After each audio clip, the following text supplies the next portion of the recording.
1, 2, 3. 1, 2, 3, testing.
One, two, three. 1, 2, 3.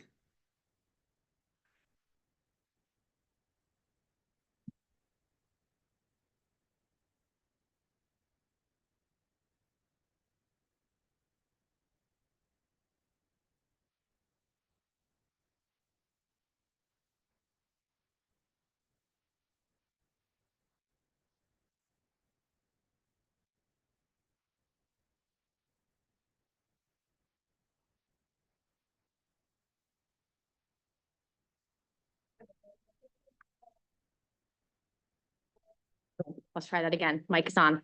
Good evening. I'm going to call to order the January 15th, 2025 Scarborough Ordinance Committee meeting. I'm going to note that we have a full committee here with Councillor Bill Donovan and Councillor Corey Fellows and myself, Councillor Shoup.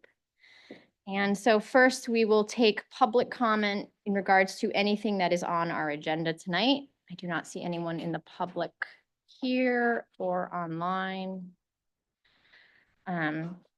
So we will move on to the approval of the minutes from the October 9th, 2024 Ordinance Committee meeting. Did my fellow members have a chance to review the minutes? Yes. Yes. Do I have a motion? So move. Second. Any discussion? All in favor? Aye. Okay, that passes. So item number 5 is we have an ordinance amendment from the Coastal Waters and Harbor Committee coming through our harbor master, Darren Granada. Welcome. Thank you. So we've sat down with the Coastal Waters Committee, Chapter 1401. We've made a bunch of revisions here on the actual ordinance itself. A lot of it was some housekeeping issues from when I took over and just cleaning up some language, and then we've added a few sections in there. So we can go down through the ordinance. I believe Liam's gonna pull it up. The first change that we made was under section 13, which is mooring. We crafted that definition to meet other mooring ordinances to just have a little bit more depth to it. The next change we made was on page 7. We've added a section called Section 12 Unclaimed Mooring Tackle. And this just gives the ability for someone that leaves their mooring tackle there for us to pull it ashore, get it out of the way, either reutilize it, but at least get it out of the coastal waters so that it's not just sitting there astrew and clogging up the mooring field. The next change was on page 9, which is riparian rights. The town of Scarborough ordinance never has had any riparian rights verbiage in the ordinance whatsoever. So I took the verbiage from about 3 or 4 different towns and copied that and worked through that and put that in here so that people that have riparian rights, it was in definitions, but there was never any stipulation in the ordinance for explaining people that had riparian rights. And most of these people are obviously shorefront owners that have, some type of shorefront property with a deeded access. And I wanted to make sure that those people were protected under the ordinance. So we've crafted this section for that. And then on page 10, there is section 1D. It's allotment for a special anchorage to the Prouts Neck Yacht Club. This basically is just going to codify that anchorage out there. Right now, they have about 100 moorings that they have out there. We really don't want to add more moorings into that area because it's very tight right now, and there's not a lot of deep water in certain spots there, especially now that we dredged and put a lot of the spills on Western Beach. So this section just gives them a special anchorage, or gives us the ability to deem anywhere a special anchorage if we wanted to add one. If Higgins Beach came to us and said they wanted an anchorage, we can do that. So this one was allotted for a special anchorage, the Prouts Neck, and it's just the verbiage of it. It basically gives them the ability to place the moorings in as they see fit, and then me to be basically inspect it and make sure that everything's accountable.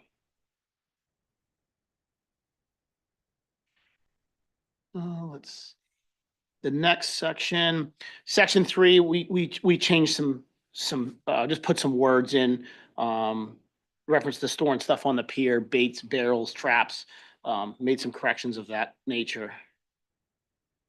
We added a section that says no person shall store any traps, baits, barrels, fishing gear, waste items in front of the cranes. We've had some issues with that with some people that we just keep, we can't put a bunch of stuff in front of the cranes where people are having working waterfront. So we want to make sure that was in the ordinance because we want to have equal access for the fishermen in the working waterfront. We don't want to obstruct anything down there.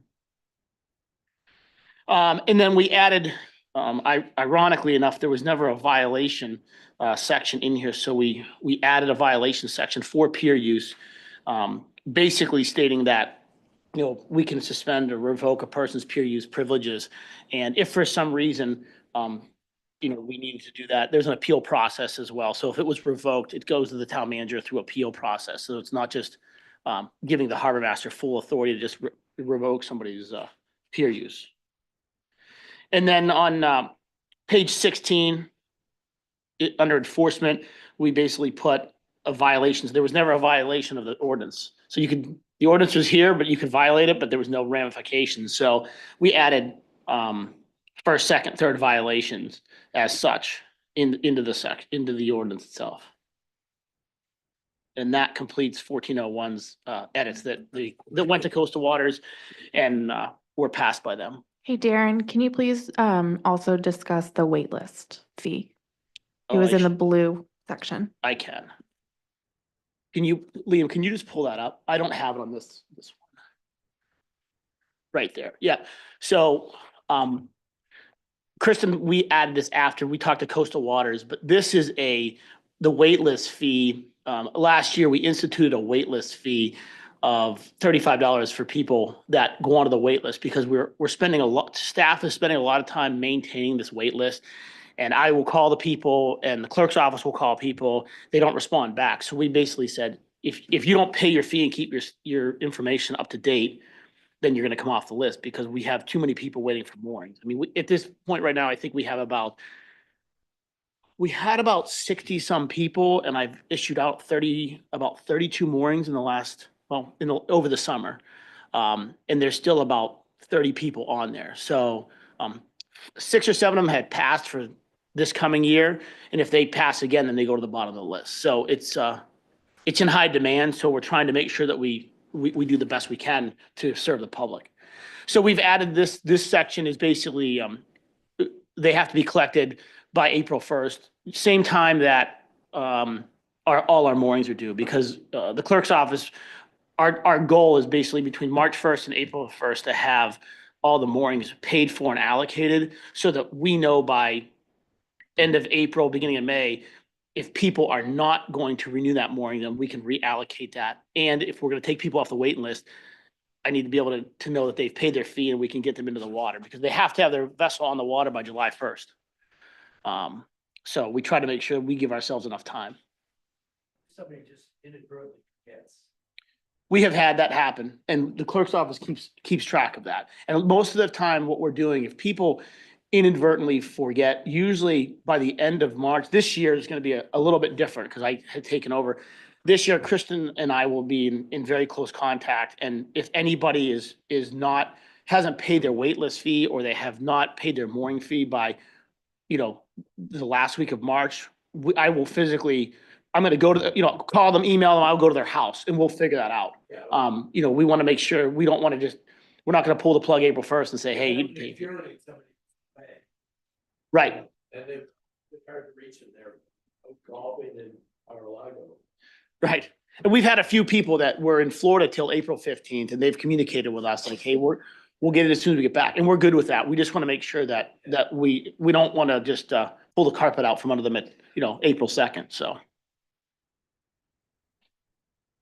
you have any questions? I guess in that vein, what sort of communication effort has there been, or would you intend to have if this were implemented, just to let folks know about these things going into effect? And also, has there been communication with the Proutsnet folks about Yeah, so changing that? So Prouts Neck is fully aware of it.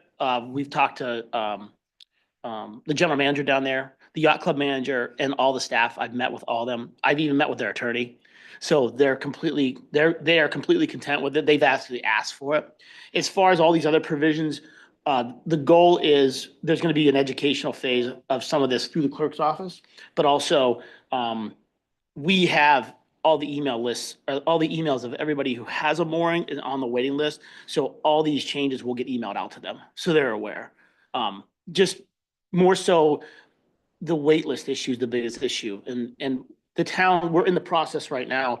The town is actually going to automate mooring and shellfish licenses, some of the, through a program that the town has paid for. So a lot of this will be dealt with for those people that are in Florida or they're out of state. They will be able to register online, which is huge. Because right now you have to physically come into the clerk's office, but Kristen and I are working through this and we're going to make sure it's pretty seamless once it goes live. I just wanted to add, the wait list is already implemented. The section in blue was the due date. It was just an oversight by staff that there was an annual wait list fee, but there was no due date for that annual wait list fee. It was just an oversight. So we just kind of added that to coincide with the mooring due dates as well. So the wait list has already been going, I think since summer maybe it started. But that was already in place. This was just an administrative oversight. Yeah, I think we implemented the waitlist fee in the fall, or the spring, I'm sorry, in the spring, I think at Coastal Waters, and then Kristen caught this and said, well, it's not, there's no due date, so we wanted to make sure we put that in there. Now that you're creating penalties, I'm just curious your reference for how you came up with the figures. Is that something you've seen in other ordinances, or is that typical with like other fines we have within our other ordinances in Scarborough? It was a combination of what we have in other fines, Mhm. and it's also combinations of, I looked at a lot of the ordinances in the Casco Bay and the Saco Bay in York and Cumberland County primarily. Yeah. And that's how we just kind of came up to that Okay. assumption. And then with let me go to page 10. The special anchorage to Prouts Neck Yacht Club. Is this a typical thing that you would see in a town that has a private yacht club? Like where does this idea come from? Is this local? Do you see this in Maine? It's kind of an industry practice. Like Okay. they do the same thing in Falmouth. Okay. Yacht Club has a there's 3,000 moorings or 2,500 moorings off of Falmouth, and Harbor Master Dave Young does the same thing. He that they have a certain special anchorage for the yacht club, and it just designates that area for them specifically. And the other thing we don't want to get into, I'm cautious because it is quite of a way out there, and I don't want somebody getting in a skiff at Pine Point and running all the way out there in rough weather, because that mooring field is monitored by the waterfront manager. There's a bunch of dock hands there. Most of those boats, people are getting shuttled to those boats. They're not rowing and dinging out. It is an open ocean, and that's why our concern was to basically make it a special anchorage for them. Great. I don't know if That's good explanation. I have the counselors same question. have, If it's respecting the fact that they're there and that it's safe and to demonstrate safety, good. Yeah, and we added some verbiage in here just to make sure that I can still maintain control of the field and the inspections and such. Like they can set their moorings. They have a mooring contractor that works with them, but it still gives us the ability to kind of control, because they do project out into the channel, and we want to make sure that we're being cautious of the federal channel too. okay. I have no further questions. I think, and again, I thank you, Darren. I think since Darren's become harbor master, he's been plugging away at our ordinances and improving them one by one. So I think this is a great update.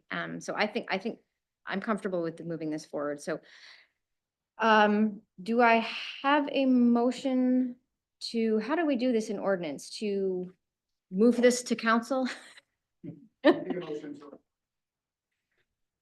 Okay, so do we have a motion to move these chapter 1401 coastal water harbor ordinance amendments to council? So moved. Second, Second. any discussion? All in favor? Great. And now item number 6 is we have some edits and changes to the shellfish conservation ordinance and fees that Mr. Granata is going to go over with us as well. So this is a bit more unique. This is chapter 1002, the town of Scarborough Shellfish Conservation Ordinance. Anytime we make any edits and changes to this ordinance, it has to go to the Department of Marine Resources for approval, because we have a shellfish management plan, the municipality, which DMR oversees any changes to this. So we can start right in this. Page 1, we changed it from committee to commission because it is a commission. On page 2, we added under conservation projects, there was some discussion at the shellfish level, reference to this and reference to the section on, bear with me, I believe it's on page 4 or 5. Conservation activities. DMR made the recommendation to have the Shellfish Conservation Commission and or the Marine Resource Officer have the ability to approve conservation activities and time, et cetera. The longest discussion, to be very honest, in the Shellfish Committee was they wanted or the Marine Resource Officer removed from both sections. So they voted to pass this ordinance as it was, removing those two sections of or Marine Resource Officer. Talking to town staff and DMR, the recommendation from DMR and the town was to keep it.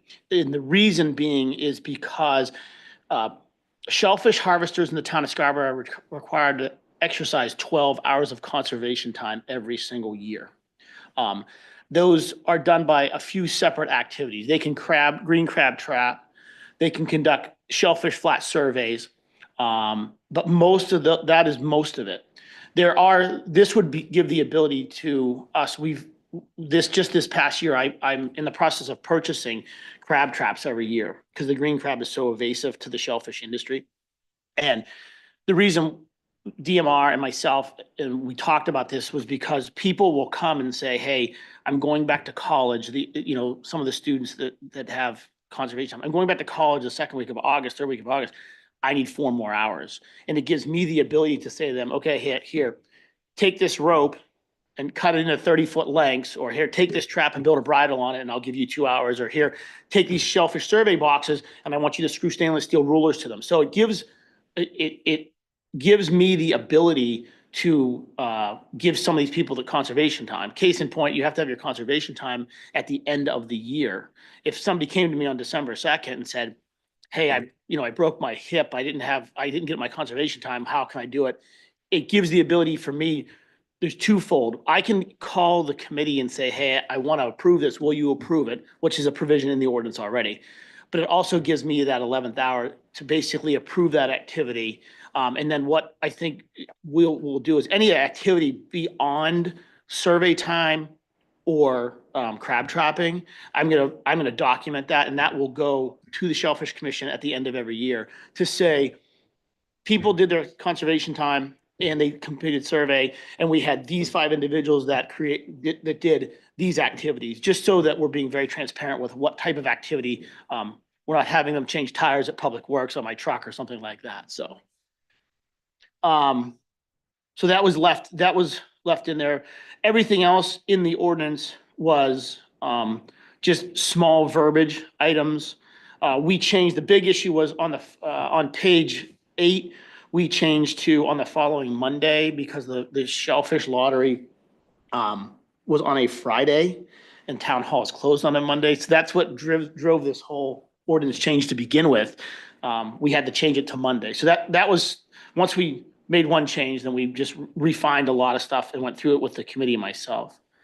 And then we changed the day licenses on page 10 to 3 consecutive days and a 5-day period. And it doesn't say we took consecutive out, basically 3 days of the 5-day period. They can come in, they can buy a license for $55, and that gives them the ability to dig 3 days. And they're gonna, when the clerk's office issues that license, they're gonna have the ability to tell them, hey, I'm gonna dig Monday, Wednesday, Friday, or whatever those days are. In the new system, once it's automated, it will send the clerks an email and myself automatically, like when people just go in and buy a license, it'll lock out at so many licenses. That way, if people don't have their license in hand when I check them, they're not digging in their pockets for the receipt or, hey, I left it at home. I already have it once they do the license. So we changed that as well. And we got rid of a bunch of the verbiage that says the use of the holder or his family. We changed it a half dozen or a dozen times through the ordinance to personal use, because personal use in the definition under the state statute, under the shellfish rule, personal use means they cannot sell it without a commercial shellfish license.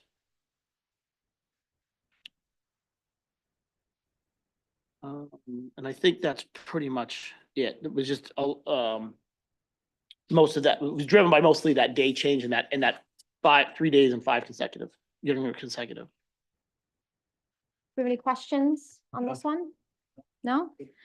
I appreciate the background and context and about the language that you're saying about or the Marine Resource Officer. And I mean, to me, it makes sense that if someone wants to be able to give their conservation hours, I would hate for them to be delayed because of bureaucratic red tape, as in like you literally have a project sitting in front of you and you're like, oh no, I can't have you do it because I have to email the commission or wait for their next meeting. Would that be the alternate? Well, they can call a special meeting, and in the provision on that page, if you look at the paragraph on page 5, the very bottom paragraph of page 5, it still gives the ability for the chair to poll the committee by telephone, email, fax, or in Yeah. person.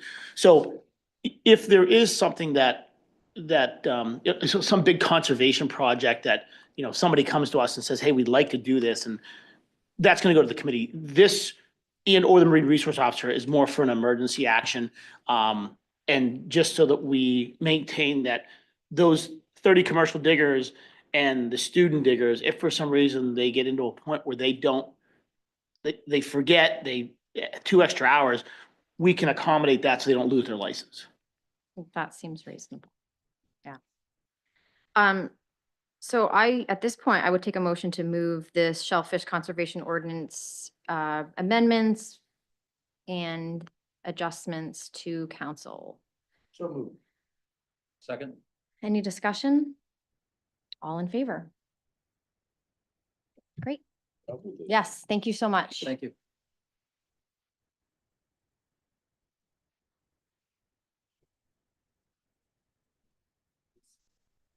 Yeah, there's chapter 311, there's 2 fee structures. Thank you. 2 things under one. All right. So we have the chapter 311 fee schedule. If you want to give us the quick rundown of the changes. So the in that. non-resident recreational 3-day pass, right now, people are paying $20 a day. The recommendation from the clerk's office was to charge $45. The recommendation from the Shellfish Committee was to charge $55.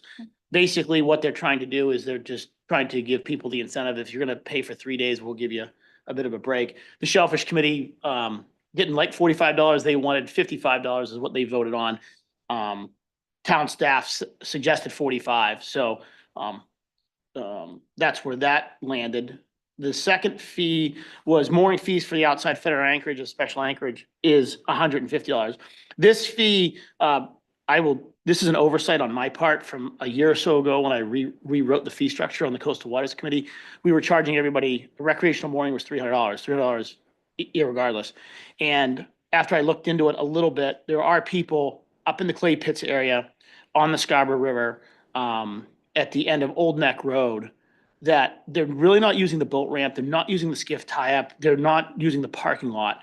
And I thought it was worth it to just lower that fee in half for them because they're literally not using any infrastructure at the Pine Point area.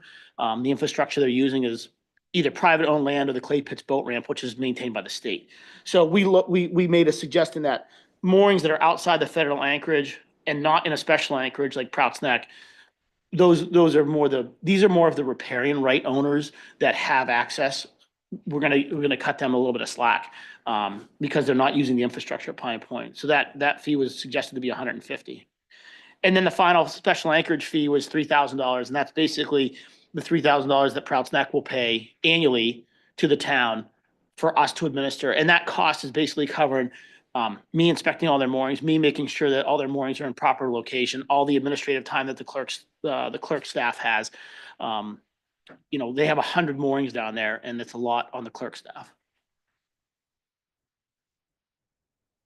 Is $3,000, how did you get there? I mean, is that enough to cover that Again, amount of work? we took that fee like we did with the other anchorages that are statewide and kind of get an average.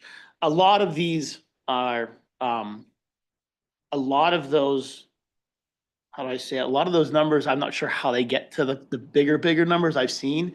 The way we came up with this number was we were looking at boat time, my time, and then staff time from the clerk's office is how much time we have invested into it, throughout a season. And they have most of their stuff is automated, they register they have all the registrations for their boats and they bring everything to the clerk's office, and Prouts Neck pays for all the boats and then they deal with their members. So we could have had the fee a little bit higher, but they do a lot of the work for us, which is nice. So we figured we would start there, just looking at the average from other towns up and down the coast.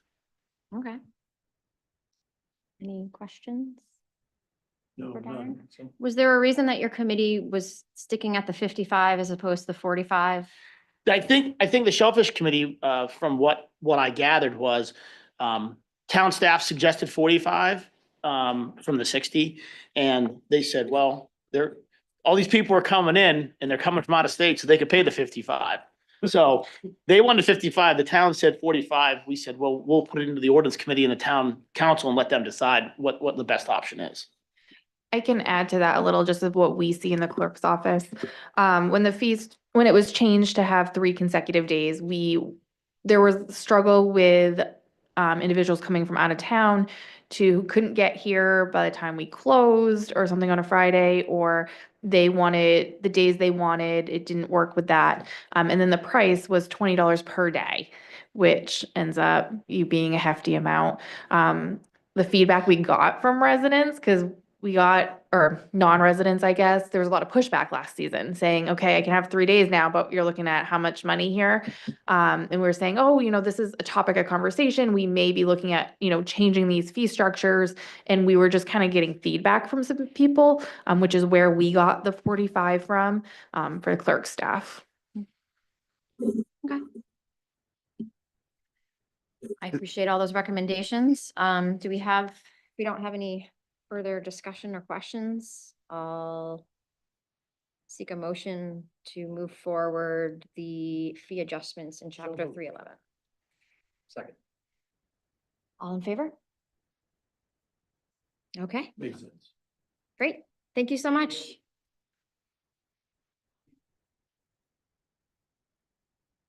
Even if they can.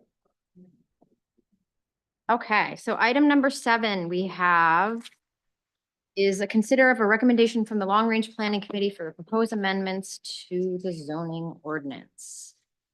And we have Autumn Spear here to educate us. Thank you. Yes, this came to the Long Range Planning Committee as a request from an applicant in town, actually in 2023. And I included some minutes, so there's a little bit of history in this for you. It came to us at the end of 2023.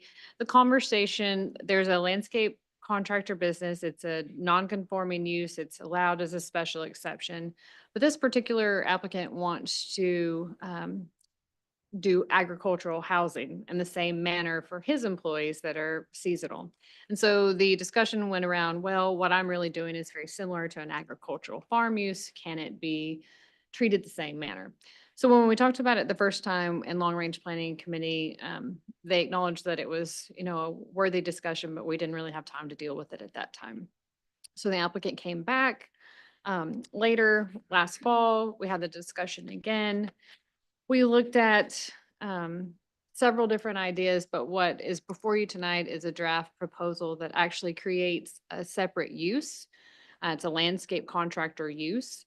And so that use is defined. And then what the committee was really wanting to see were performance standards in place. They wanted to make sure that they protected, because this would be allowed in the rural farming is where we started contemplating this. They wanted to make sure that they were protecting residents and other rural farming properties.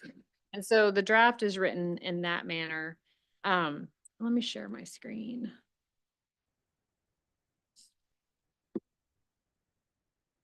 So what you have is the actual definition the landscape contractors created.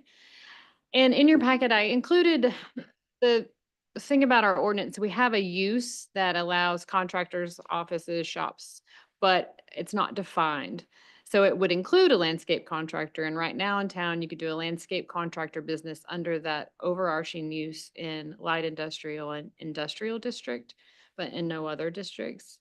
So that's why I wanted to take it away from commercial agriculture and just give it its own use. And this was a use that's very similar, actually, except for snow removal services are also included in this particular definition. So you would first have to create this. Oh, I think I opened the wrong one. Let me open this other one. This is the second thing I want to talk to you about.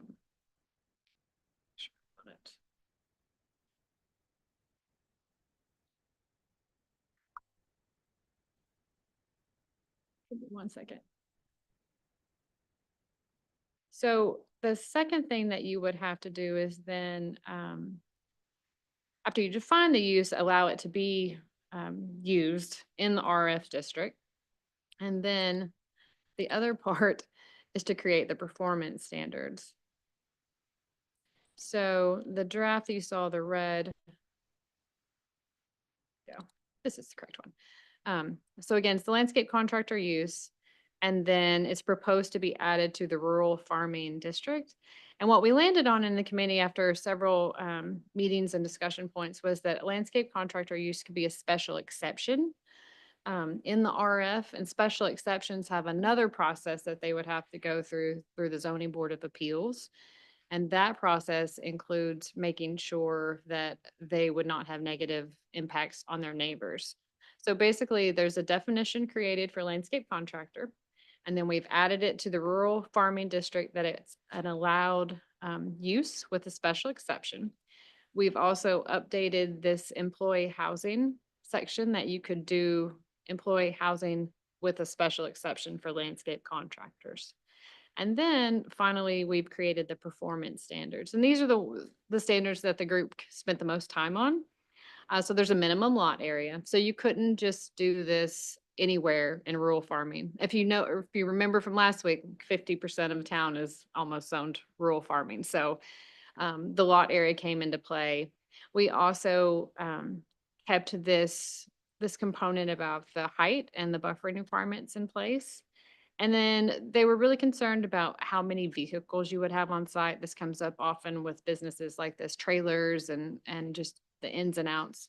So the number of motor vehicles and trailers could be, they have to be approved through the planning board process. And then parking, no sales of materials would be permitted in this use. So it was just be that landscape contractor use, and that the planning board may regulate hours of operation. And so the process would go, you would, if you were in rural farming, you had 4 acres, you knew that you could meet these requirements, you would first go to the planning board for an advisory opinion on your special exception. And then the planning board would say, yeah, seems reasonable, go to Board of Appeals. Then you would go to Board of Appeals and they would weigh your use against the special exception process. And if they approve you, then you go back to planning board for a site plan approval. And then you could proceed and move forward with building permits. So it's a pretty lengthy process. All of those processes require neighbor notification. So I think we've landed on, if the council is interested in doing this, we've landed on a pretty thorough vetting of the idea of it. And if we do make these changes and create this new use, just to be consistent throughout town, we will need to add landscape contractor to our industrial district. We also, so that is this number 4 in your packet, just adding that use as landscape contractor. We will also need to add it to the light industrial district, but at this time I chose to deal with that during the moratorium conversation, so I didn't want to muddy the waters. So this would add the use just to rural farming and industrial. And industrial, it would be a permitted use. It would not be a special exception. So with that part, any questions about that part? Bring me right back to the beginning, Okay. where we're talking about agricultural employee housing, commercial agriculture. And it feels like what you're saying is we want to say that landscaping is considered agriculture. Well, that's how it started. And so I, right there, do not think landscaping is agriculture. When I Google agriculture, nothing referenced in it reference landscaping. And so I think that right away concerns me. I think, I don't know how, I have multiple concerns about this. So I think that first I'm going, how do we get here? I will generally say, I did not know individuals could apply to the long range planning to make ordinance changes. I have concerns about one individual who's looking to make a change that would have sweeping changes across what you just said is 80% of our town. And this is a use that specifically was not allowed in there. I don't think it's agricultural. And so I think before I go on to my other concerns, I would love to hear my counselor's feelings about that as well. Because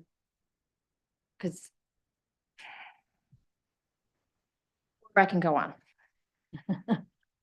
Yes. And I could tell you that it did start out as this, well, I think this use is really the same as agricultural. And that's why where we ended up was, it's not, it may be a valid use, but it's its own thing. That's why we went a different direction and defined it separately as this landscape contractor business. Because it did feel like a stretch. But I think the similarities in the structures, and some of the equipment were some things that the long range planning committee felt there was a little bit of correlation. I'm That's not seeing where it came from. between planting and working in the soil is very, I mean, and that's where you want the employees there because they're working the land.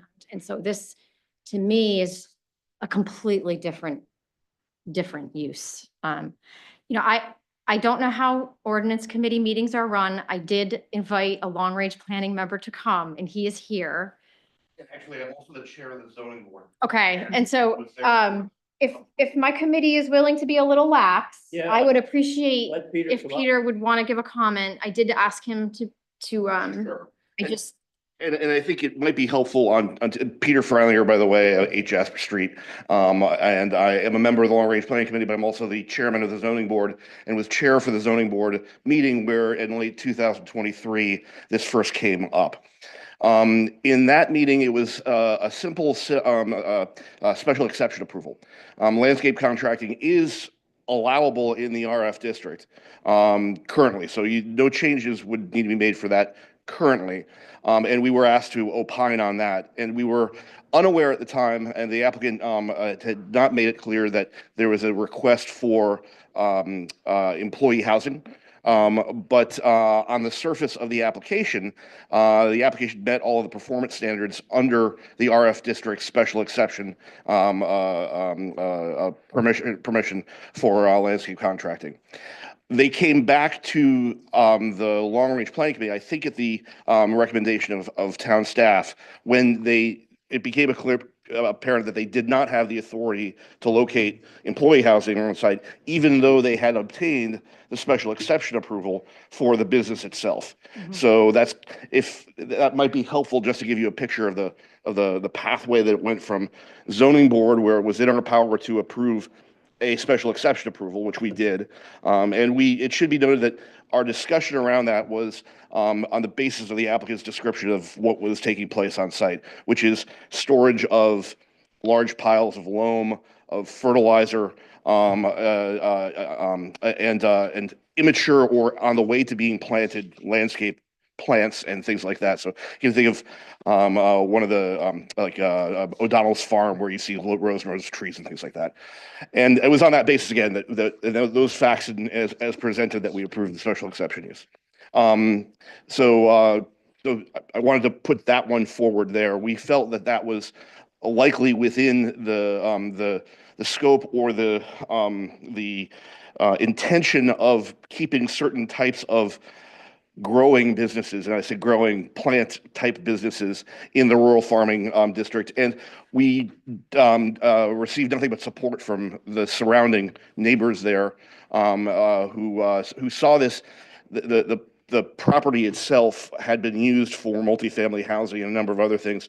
The neighboring property owners actually felt that this was more of a rural use than what had been there in the first place. So I just want to offer that context for folks ahead of time. I'll let Autumn speak to the discussions and deliberations we had for the Long Range Planning Committee, but again, I wanted to offer that background. So, Peter. I just have a lot of concerns. I think some of the conversations that I've had with fellow counselors in the last year or two, and I've heard at Long Range Planning, is I think we need to do a comprehensive plan for the RF zone. What I'd like to know, if I lived in the RF zone and I said, I'm going to create Karen LLC and I'm going to put a plow, could I put employee housing up?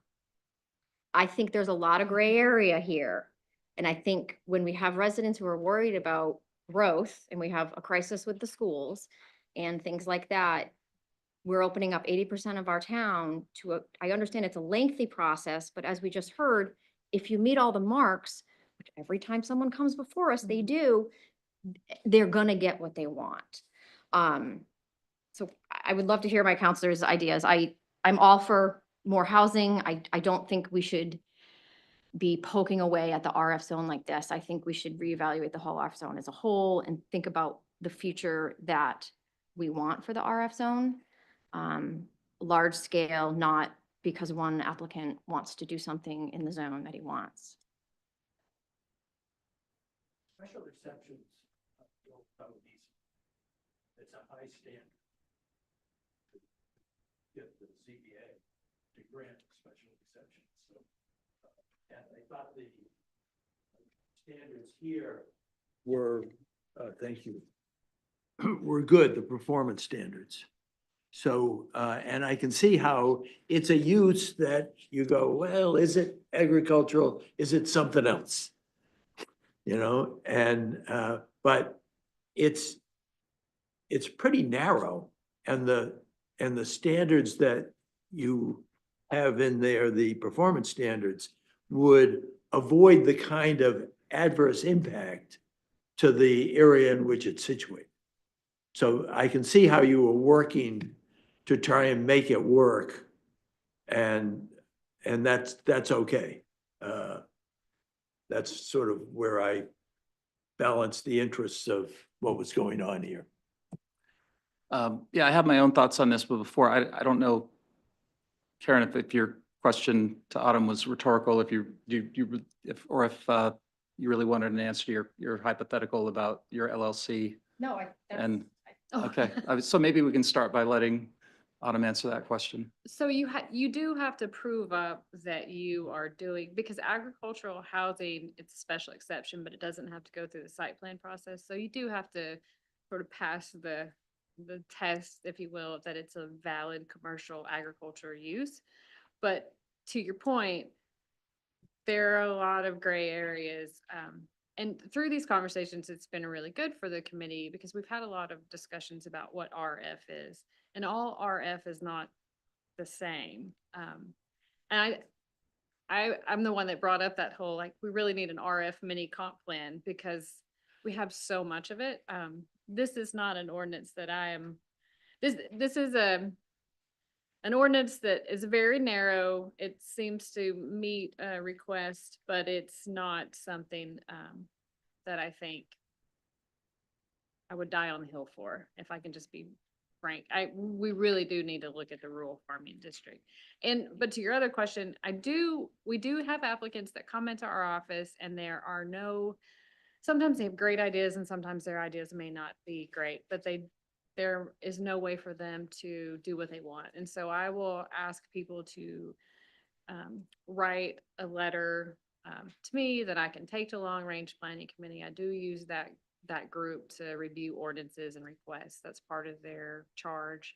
And sometimes they review them very quickly and say no, and sometimes we spend a lot of time with them. So that is how they get there. I've got a new one this week and it's in the RF district. So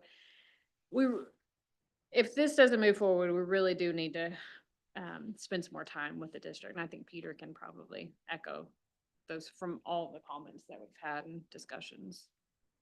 And I would like to make a public comment. I don't know what the same thing. I don't know what the protocol is here, but whatever there's kind of things for more general comment. I'd like to. You missed public comment, but I will take it at the end if you want. That'd be great. Does that work? Do you have? Thank you. Having sat through the early December long range committee meeting on this as liaison, I was privy to some of that robust conversation about this, and there really were there was some good discussion and back and forth about how a landscape contractor business may or may not fit into an RF zone and the definition of that. In this case, I think I'm going to give a great deal of deference to that, to those deliberations and staff's guidance on it.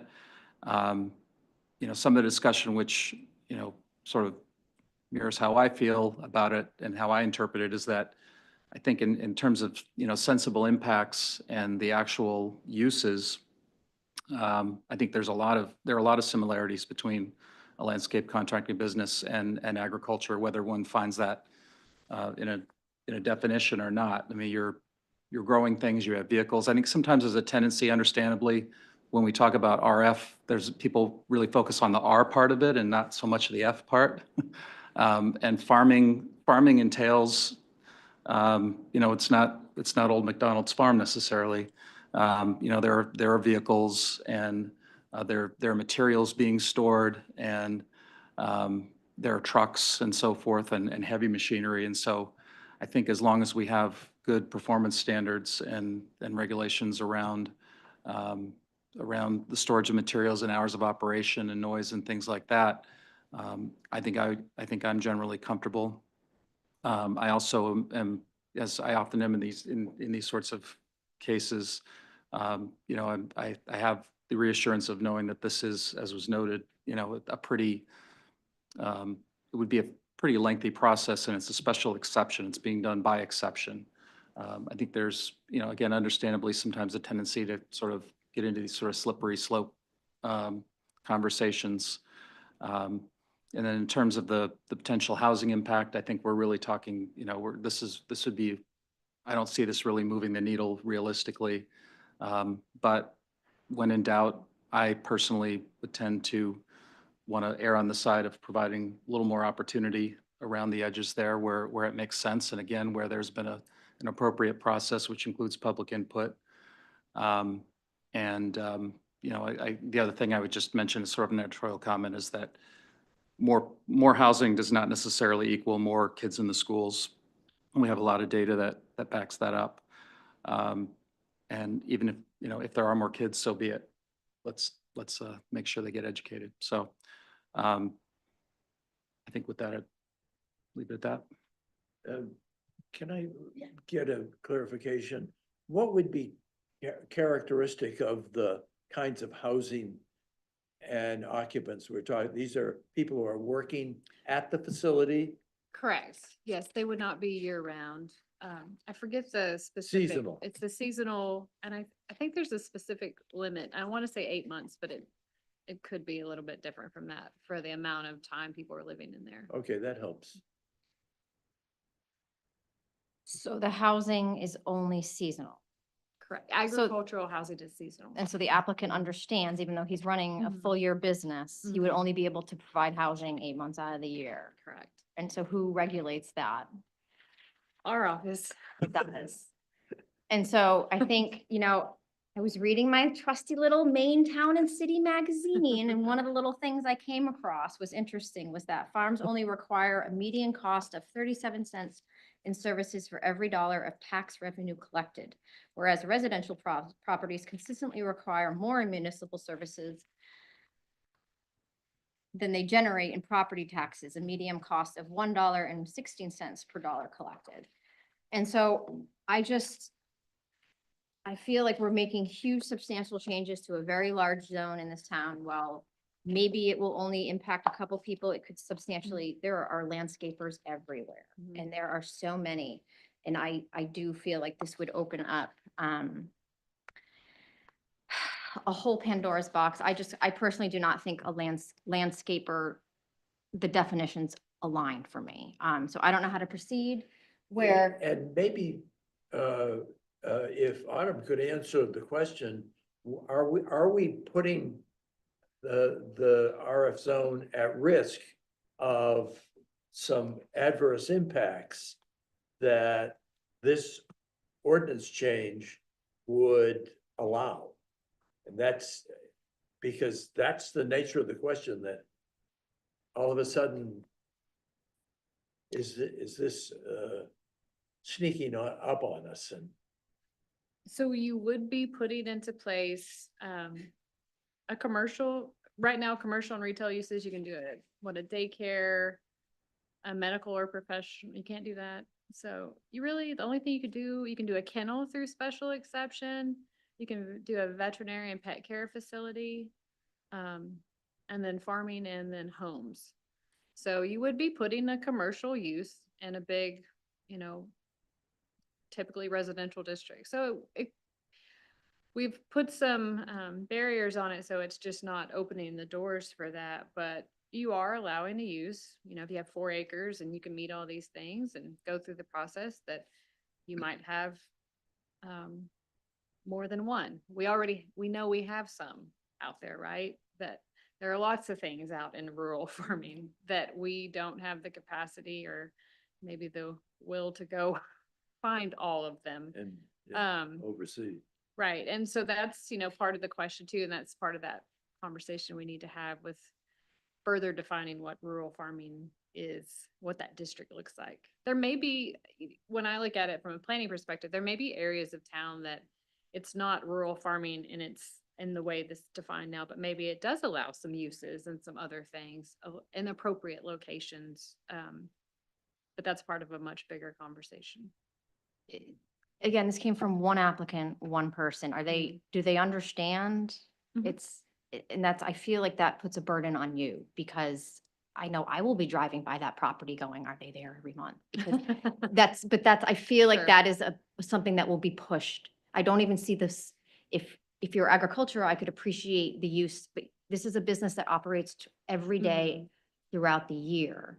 And so now I'm going, we're not even giving them what they want, or we're creating a more situation that we now have to police it because he can't do what he wants there. I don't feel like this solves the solution of the applicant. I have major concerns of just saying that landscaping is agricultural when I look at the and white versions of these definitions. I'm personally just very much struggling with that. So I guess I look to my fellow counselors. I don't know what your thoughts are. I'm not comfortable with this. Just to add a little bit more to the conversation, for fun, we had, during this process, we had, a business came into our attention through a violation. They are running a landscape contractor business in the Running Hill district. The Running Hill district does not allow it either. And so they've got a notice of violation letter, to be, stop business or move by this April. And we told them that we're having this conversation with Long Range, so we'd bring it before Long Range as well. And so that conversation, went a little differently. We did take a vote on it last Friday, but that ended up with a 3-2 vote in favor, by a narrow margin. Because Running Hill, again, is one of those zones that we really need to further define what our intentions are as a town. But I did tell the applicant that we would bring it forward and at least give them that opportunity, to see where it goes from here. I could bring that back separately as another ordinance amendment, but it's essentially the same ordinance amendment with the same use allowed in the Running Hill district with a similar set of performance standards. But I just wanted to put that out there to see what you all thought of that. I also, just to clarify, the zoning board did approve the special exception use for the Broad Turner Road applicant, and they currently are doing business on the property under the terms of that special exception. So I don't want people to think that they are not operating, because they are, and we did approve that. Yeah, no, he's cleaned up. I mean, he's done a great job with that property. He's that cleaned one it up. is- It's looked great. I understand the one on Broadturn for the rural farm. I think it's confusing now to jump to another district, which I know I nothing just about. wanted to kind of, Yeah. that we're getting these conversations a lot. We are, and I think Yeah. one of my questions is just generally, it's surprising that one resident can come to your committee and take up all of their time over their kind of one request and their want. And so, I just didn't know that process was allowed that way. Where I That's- thought they'd yeah. be knocking on my door going, hey, help me get this done. And sometimes they do. Yeah. That's really the nature of my office is, people need things, want to figure out how to make things work. They have Yeah. questions. And our ordinances, you've seen since I've been here, how many times I bring forward changes. They're a little bit antiquated in some areas. So things aren't clear, whereas, and sometimes staff's like, that seems like a great idea, but I can't let you do that. And so we do, we do let people make those requests.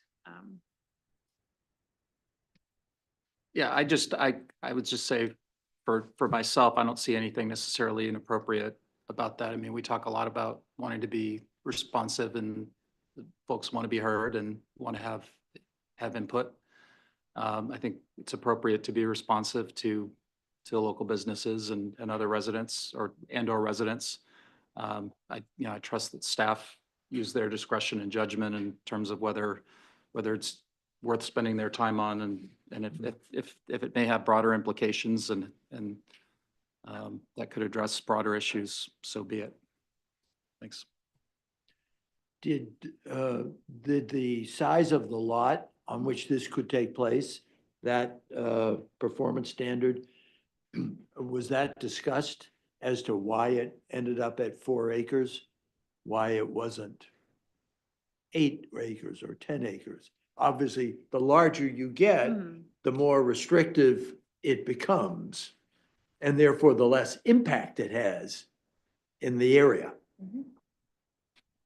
Yes, so the group wanted basically a larger footprint. The 4 acres is really sort of specific to the applicant request. I figured Yeah.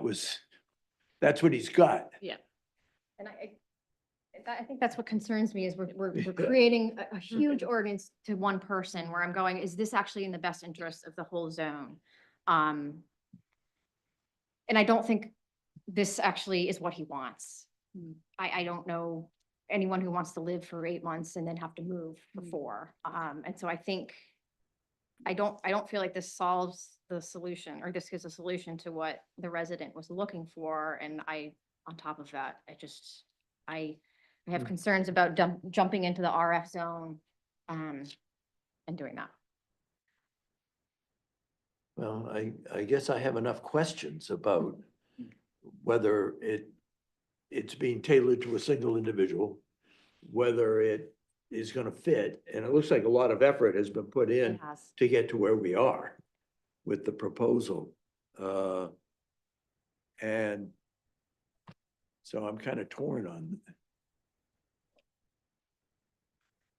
I mean, one recommendation is to say, are we going to do a comprehensive plan for the RF zone? yeah, I understand that is a huge delay, but I know other counselors have said that before. I think and then on top of that, we have the conversation when we talk about Running Hill. I know we were talking about utilities and things like that. And I think one of our council goals is, what is our future of the utilities? And I feel like at a minimum, maybe we'll have a little more guidance after council goals about where we want development to be. We created these dense development zones, thought to get away from development in the RF zone. I'm sorry, I just have concerns. That was going to be a follow-up question or comment that I had, was that, if we, I'm always reluctant to sort of freeze everything or kick the can down the road, but knowing that we do have goal setting that's in process now, if we could somewhat prioritize this. And it does have tie-ins to the discussion about utilities in that zone, on that part of town. So it may be appropriate to sort of pause on it. yeah, I almost would like to hear what Autumn would recommend if this wasn't a specific applicant advancing this proposal. So that it is appropriate and proper and would fit in the RF zone. But it is being tailored to this one applicant. Yeah. Although I agree heartily with the performance standards that are otherwise set here, so. Now, the question about the acreage and how that factored into the recommendation was helpful. Yes. So, So we want to defer it, and let the goal setting maybe, have the opportunity to bat it around a little bit. I think that might be the best next step. If we don't address it in the goal setting, then or if we don't feel like we have guidance from the goal setting, then I think maybe we go back to long range, or I'm not sure. And just get their opinion on the idea of a comprehensive plan for the whole RF zone or something like that. My idea of a comprehensive plan for the RF zone is to leave it as it is and just keep it as a farm. We don't need to pay any consultants for that, right? So I think these are substantial changes that I think would be debated very much before council at this point. And so I think at a minimum, if we can wait for our goal setting session, Yes, And pick this then- up at our next meeting and in a then- month. and then maybe we can discuss. The Running Hill one might be even more prevalent, because I know that is one of the discussions we're gonna be having, is because I know that was on our radar before, was do we want to put utilities over there? And if we can gauge the council on that, we might be able to help. I'd like to help him too, because he's in a violation, and that's not a great spot to be in either. So I think with February, we have the moratorium. So so I think the recommendation at this point is to pause, see what council comes up for goals, see if within that goal setting session, there is the opportunity for a quick discussion about RF uses. Who knows? Probably not. Or just gauge, I'm happy to gauge other counselors' feelings about, Yeah. do you care about the RF zone? No, don't care. Or I do care greatly and I want to be part of the conversation. I would want to be part of this conversation if I wasn't here today. So I want to make sure that gets extended to them. Absolutely. So I guess there would be no motion at this point, right? Is that procedurally correct? Okay. Do you have questions? Does that make sense? So what I will let the specific applicants know that we'll bring it back to discussion perhaps in March. Yes. Okay. Yep. Thank you. Sure. So while you're here, let's talk about the next meeting, because I know when we were at long range Mhm. planning, I just wanted to touch base because Corey was there. We have the moratorium coming next month. Yes. And obviously we need to make sure that we do our due diligence on that. And one of the, I would say the long range planning committee discussion was pretty quick. And so I don't know, I think one of the suggestions was, should we workshop it or should we? I think there was questions of if should we invite long range planning to ordinance committee meeting? What do you think, Autumn? So the last meeting was quick, but it hasn't been quick. We've been talking about Right, it I for just a mean while. like, And so the thing with long range, we've almost came to a critical path where we're like, I don't know if long range, we were going down a path at one point and then that request got changed to just focus on those 4 uses. And so then that was more of a quick conversation, like, okay, here's our opinion on these 4. And so what we were thinking, is to do a workshop, invite the long range planning committee. Of course, we'll have public input. We will have public, and then to figure out, my plan was to draft some definitions. I struggle with the warehousing, trucking terminals. It's just this lumped together set of words, and it can mean pretty small thing or it can mean a really big thing. So I struggle. So I am going to be working on some definitions, and so we can put some parameters around those. And then the long range planning committee has a real concern with hours. They see those performance standards, operating hours and the size of the facility is really probably the most impactful if we were to keep those type of uses in the light industrial, just putting some parameters in place. So that was what I was planning on trying to do. Keeping the conversation just to those 4 uses that the moratorium was based on at this time. And just to clarify, or just for the record, there's a 90-day moratorium that went into effect as of the December 18th council meeting. So the moratorium runs through the 3rd week of March. But that means that February really is the critical time for us. I think that seems fine. I just want to confirm that it would be a workshop between the ordinance committee and long range planning, and we would just take public comment at the beginning. We wouldn't be having like public comment, public at the workshop or invited to, I mean, like as like sitting at Right, the like a table, part of the working, conversation. yes. That's- Sorry. So it will be a workshop with the long range planning and the ordinance committee, which we will take public comment at the beginning of. But I think because of the moratorium, I don't know what's in the queue, but I feel like that would probably be best served to just be that on our agenda for next month, unless. The town clerk's office will be bringing some stuff forward. We were hoping next month, Yeah. but we can probably push that. It's in regards to some licensing changes. Well, I bet they're quick. So I'm sure. I also have EV ordinance Yeah. changes that sustainability would like to move forward to. So I was thinking about those for March. Okay, and that's fine. I was like, I didn't know if you wanted to make them come to February and then not get talked about. No, that's fine. I didn't want to like exclude anyone from February, but also we really need to focus on the moratorium, I think. And so I think it's most appropriate to do the workshop and extend the invitation to long range planning members. So that'll be next month.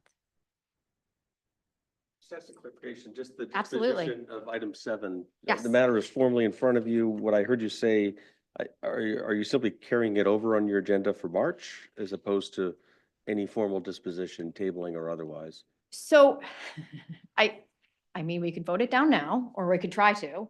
I think part of the conversation is maybe we should have our goal setting session. Part of one of the goals was Well, housing. Yeah, I'm not questioning your. Oh, okay, rationale. yep. I'm just asking, what is the formal disposition of this item? Is it? You're it's- asking a brand new chair of ordinance. What's the word that I want to use? We Table. are Is it we tabling it? Yes, that would be. Okay, so certainly should we available take and a appropriate motion to, Motion to table. to the March meeting? okay, Yes. Fine. okay. Now we know we should take formal motions. No, so let me go back though. I will make a motion to table item number 7 to the March meeting. Second. Great. All in favor? Thank you. Thank you, Tom. Well done, Madam Chair. Okay. With that being said, I don't know if I have any counselor comments or anything else. Nope, Okay, do I have a motion to adjourn? so moved. Sorry. Yes. Thank you. Oh, yeah, you, No, Peter I- wanted to make a You comment. know, my first meeting, Peter. Don't take it personal. Public comment. Thank you very much. Again, Peter Franiger, 8 Jasper Street. I'm speaking actually with respect to item 7 that came up earlier, but really it's more of a general comment. Because it relates both to the RF district and the Running Hill district, but it also relates to the zoning board's authority as making special exceptions. I think the special exception process is actually an important and actually quite useful process that can be employed more generally. But it works best with 2 factors that need to be in play to begin with. One is clarity about the town's intent for the use of a given district. And the second is clarity around performance standards. In many cases today, the zoning board lacks clarity in those 2 areas. What came to light on the Running Hill District is if you read the preamble to the Running Hill District's zoning ordinance, it describes mixed-use development, hotels, and if you look at the actual district itself, it looks like an RF district. Similarly, the RF district, as has come up in comments among committee members already, is really a collection of different rural farming and residential districts that are under one single rubric. And in that world, the ZBA becomes much less effective in being able to use its authority to grant special exception approval for even existing uses. And we go into a murky zone where we're hearing very idiosyncratic, very individual comments from, it might be neighbors, it might be applicants, et cetera. And the ZBA is not an appeals body designed to navigate those kinds of issues. So with that in mind, as you move forward on both of these issues, I'd encourage you to, number one, think of using the ZBA as a tool to approve well-designed special exceptions. And there can be more of those, and we certainly have the capacity to consider those in a very thoughtful way. But as you do that, as you bring that authority down to us as a ZBA, we just need your help and make sure that they've been crafted in such a way that we can adjudicate them with the same rigor and the same certainty and the same certainty of outcome to the applicants that I think they deserve to have. So that's all I wanted to say. Thank you very much. Thank you, Peter. I appreciate you coming tonight. Okay. Any other public comment? Okay. Do I have a motion to adjourn? Second. All in favor? Great. Thank you.